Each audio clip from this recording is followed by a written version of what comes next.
My name is Amanda Freund. Welcome to our corner of Connecticut, alongside the Blackberry River, the place our family has called home for over 7 decades. Today, the Director of Nutrition Programs from New England Dairy, Heidi Harkoff, stopped into our family's farm market, and she's going to share why dairy is an important part of a sustainable diet. Plants and animals really work together, both in the field, because we know that we need animals for natural fertilization, and on the plate, because dairy and plants will complement each other very well from a nutritional perspective. Really, the two of them together is like the superpower couple. Plants have a lot of those nutrients that we're looking for, like vitamin C and vitamin A.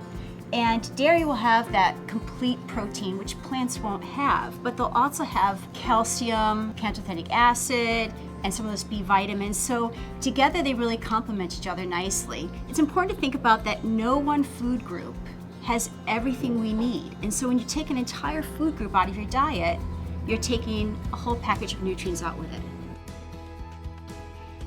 One of the things that's important about protein to consider is that historically, most Americans will have the heavy load of their protein at dinner, but a very light protein load at breakfast and lunch. And the science is really showing that we need to more equally distribute our protein throughout the day. For most American diets, that breakfast is really protein poor. If you think about a piece of toast and a cup of coffee, it's about 5 grams of protein, and the goal is really to get 20 to 30 grams at each meal. To give you an example, almond milk would have less than 1 gram of protein, sometimes closer towards 0. Rice milk, the same thing. Oat milk might be at 3 to 4 grams, but let's compare that to 8 grams in a glass of milk.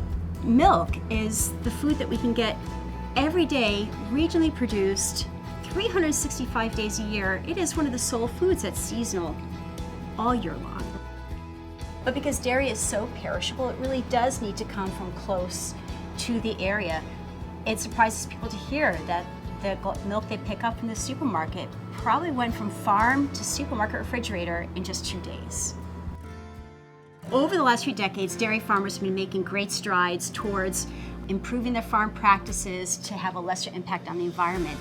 But the goal they've set for themselves now is to do even better than the progress that they've been making. And by the year 2050, they've made a commitment to be carbon neutral.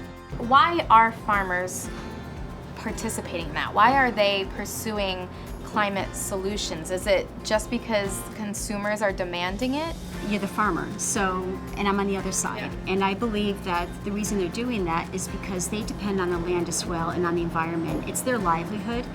And so they want to do better because they want to continue farming to the future as well.